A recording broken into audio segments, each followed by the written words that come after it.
Hello everyone. Today we are going to start our web development journey.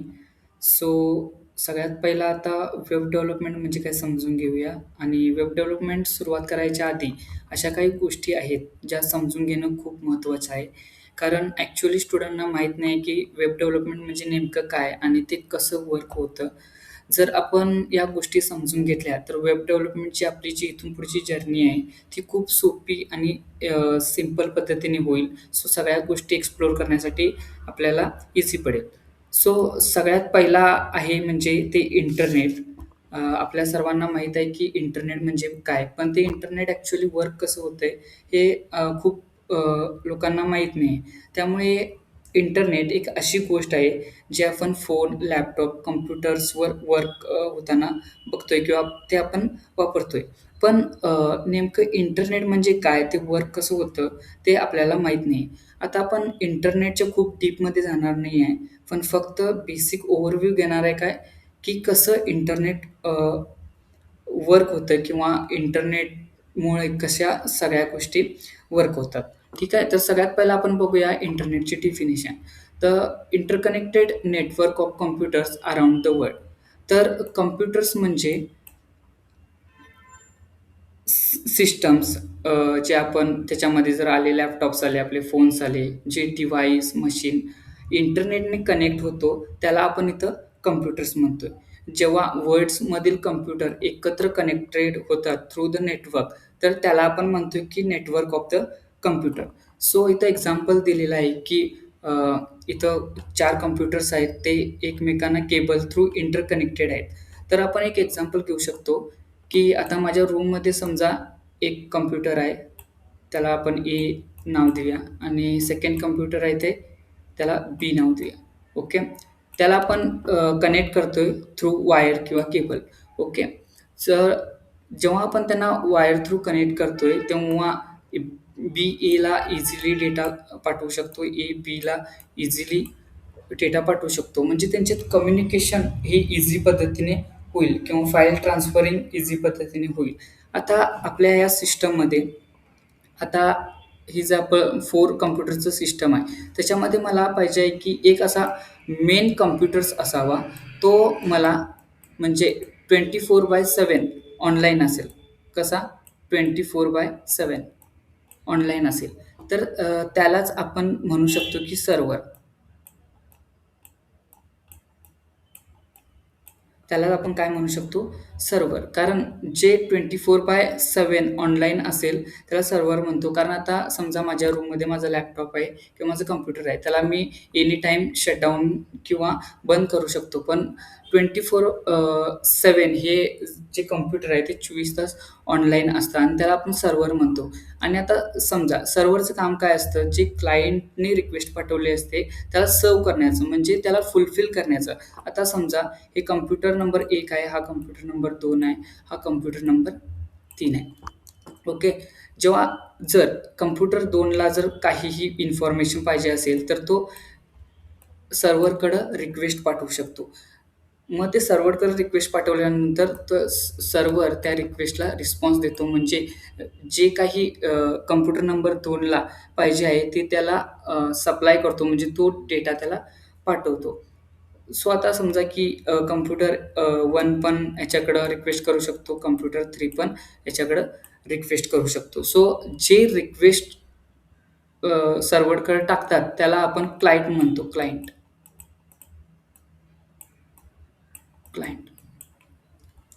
त्याला आपण client म्हणू शकतो. आता कॉम्प्युटर 1 पण क्लायंट झाला, 3 पण 3 पण क्लायंट झाला आणि 2 पण क्लायंट झाला. त्याच्याच बरोबर आता जो आपला मेन कॉम्प्युटर आहे, तो सर्व्हर झाला. इथपर्यंत सगळ्यांना क्लिअर असेल आय होप. क्लायंट आणि सर्व्हर यांच्यामधलं एकच काम की क्लायंट हा सर्व्हरकडे रिक्वेस्ट पाठवतो आणि सर्व्हर त्या रिक्वेस्टला रिस्पॉन्स करतो. आता समजा आपण क्लायंट आहे समजा, आपण ब्राउझरवर जातोय Amazon.in सर्च केला. ओके. Amazon.in सर्च केल्यानंतर सर्व्हर काय करतं, आपल्याला ते Amazon वेबसाईट आणून देतं. आणून देतं म्हणजे काय, ते आपण जे रिक्वेस्ट करतोय सर्व्हरकडं, ती सर्व्हर फुलफिल करतं आणि आपल्याला ते जे काही डेटा इन्फॉर्मेशन पाहिजे आहे, ते आपल्याला आणून देतो. ओके.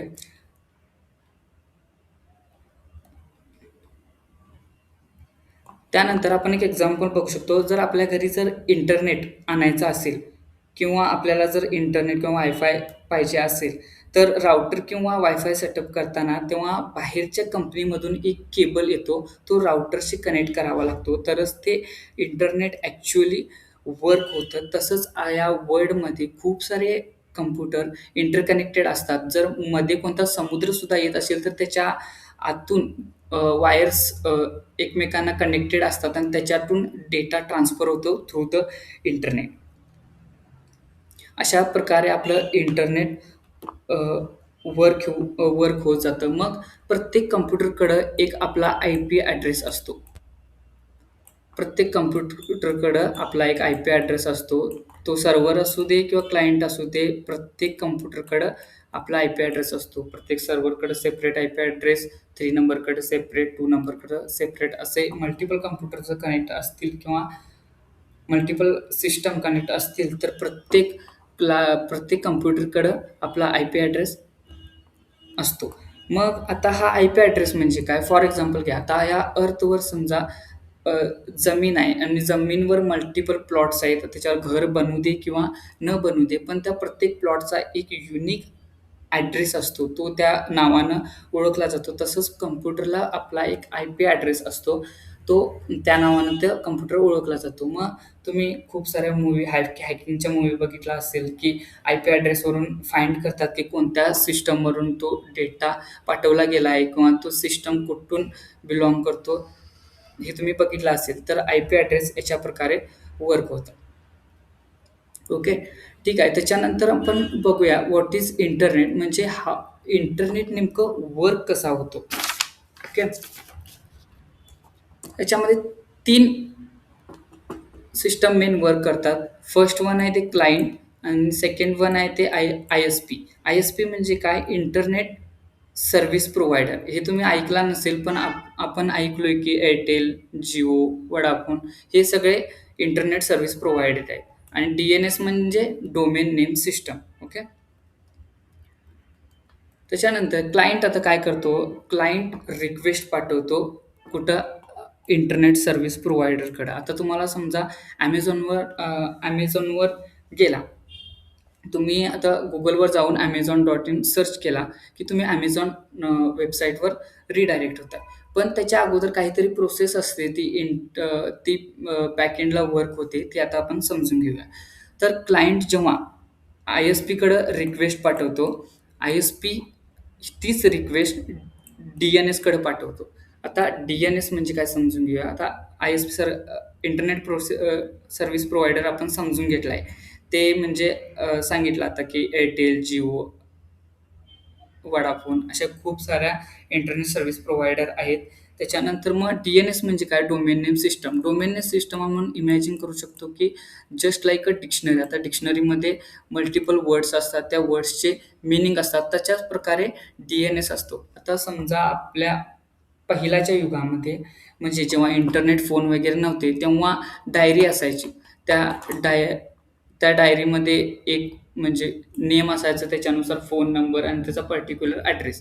त्याच्याच प्रकारे डी-एन-एस तीच जर डायरी तुम्ही जर डिजिटल प्रकारे कन्व्हर्ट केला, तर त्याला डोमेन नेम सिस्टम म्हणजे डी-एन-एस म्हणतात.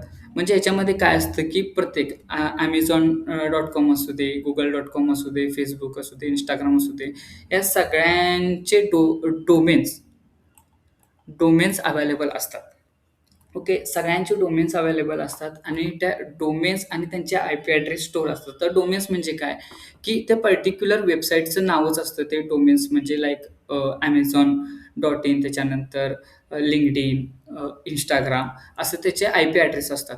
मग डी-एन-एस काय करतं? ते आय-पी ॲड्रेस घेतं आणि ते आय-पी ॲड्रेस परत कुणाकडं? इंटरनेट सर्व्हिस प्रोव्हाईड करत येतं, ते आय-पी ॲड्रेस. मग तेच आय-पी ॲड्रेस आय-एस-पी परत क्लायंटकडे देतो. ही प्रोसेस झाल्यानंतर मग आपण जेव्हा ते डोमेन किंवा ते आय-पी ॲड्रेस सर्च करतो, तेव्हा आपण सर्व्हरशी कनेक्ट होतो. सर्व्हरशी कनेक्ट होण्याच्या अगोदर आपली ही पूर्ण सिस्टम चालते. या पूर्ण सिस्टमशिवाय आपण सर्व्हरशी कनेक्ट होऊ शकत नाही. सो आपण जेव्हा त्या पर्टिक्युलर वेबसाईटचं नाव किंवा जो काही डेटा सर्च करतो, नंतर ते सर्व्हरकडे जातं आणि सर्व्हरकडून आपण तो डेटा घेतो आणि आपल्याला जे पाहिजे आहे, ते आपल्याला सर्व्हरकडून मिळून जातं. पण त्याच्या अगोदर ही पूर्ण प्रोसेस खूप इम्पोर्टंट आहे इंटरनेटबद्दल. इथपर्यंत समजलं असेल असं मी होप करतो. आणि त्याच्यानंतर हे इंटरनेट झाल्यानंतर आपण आपल्या वेब डेव्हलपमेंट जर्नीकडं जाणार आहे. तर आता आपण बघणार आहे, की वेब डेव्हलपमेंट ॲक्चुअली वर्क कसं होतंय आणि ते आपण कसं फ्युचरमध्ये यूज करणार आहे. ओके. तर हे आहे बेसिक स्ट्रक्चर म्हणजे वेब डेव्हलपमेंटचं स्ट्रक्चर हे कसं वर्क होतं आणि हे. आता आपल्याला इथं दिसतंय की हा Google सर्च बार आहे. आपण इथं Google Amazon.in सर्च केलेला आहे. आपण हे जेव्हा सर्च करतो तेव्हा Amazon सर्व्हरकडं रिक्वेस्ट जाते. ओके. आपण रिक्वेस्ट करतो Amazon सर्व्हरकडं की मला Amazonची वेबसाईट पाहिजे. मग Amazon वेबसाईट काय करते, की परत आपल्याला रिस्पॉन्स करते आणि आपल्याला 3 प्रकारचे कोड म्हणजे बंडल ऑफ कोड देते. ते कोड म्हणजे HTML, CSS आणि जावास्क्रिप्ट असे 3 प्रकारचे कोड देते. त्या 3 प्रकारच्या कोडमध्ये हा बंडल ऑफ कोड असतो. मग हा कोड जेव्हा ब्राउझरवर रिडायरेक्ट होतो, तेव्हा तो आपल्याला वेबसाईटच्या फॉर्ममध्ये दिसतो. म्हणजे हा काय झाला, ही साईट झाली क्लायंटची पूर्ण आणि ही साईट झाली पूर्ण सर्व्हरची साईट झाली. मग जेव्हा क्लायंट रिक्वेस्ट करतो सर्व्हरकडं, सर्व्हर परत रिस्पॉन्स करतो क्लायंटला, की तुला डेटा परत पाठवलेला आहे. तर Amazon सर्व्हर काय करतं, की पूर्ण वेबसाईट देत नाही. ते बंडल ऑफ 3 प्रकारचे कोड देतं. HTML, CSS आणि जावास्क्रिप्ट आणि ते परत आपल्याला इथं दिसतं, की आपल्याला ब्राउझरवर ते Amazon.in दिसू शकतं. त्याच्यानंतर आता फॉर एक्झाम्पल आपण बघूया, की आपल्याला जर आता Amazon सर्च केलं, की आपल्याला Amazon वेबसाईट दिसते. मग इथून राइट क्लिक करून इन्स्पेक्ट केलं, की त्याच्यानंतर आपल्याला इथं सगळा कोड दिसतो. हा कोड म्हणजे पूर्ण HTML, CSS आणि जावास्क्रिप्टचा कोड असतो पूर्ण. हाच कोड आहे जो तो Amazon सर्व्हर आपल्याला पाठवलेला आहे. त्याच्यानंतर नंतर आपल्या वेब डेव्हलपमेंटच्या जर्नीमध्ये हा पूर्ण कोड आपण म्हणजे इन्स्पेक्ट वगैरे सगळं पूर्ण डिटेलमध्ये बघणार आहे. त्याच्यानंतर राइट क्लिक करून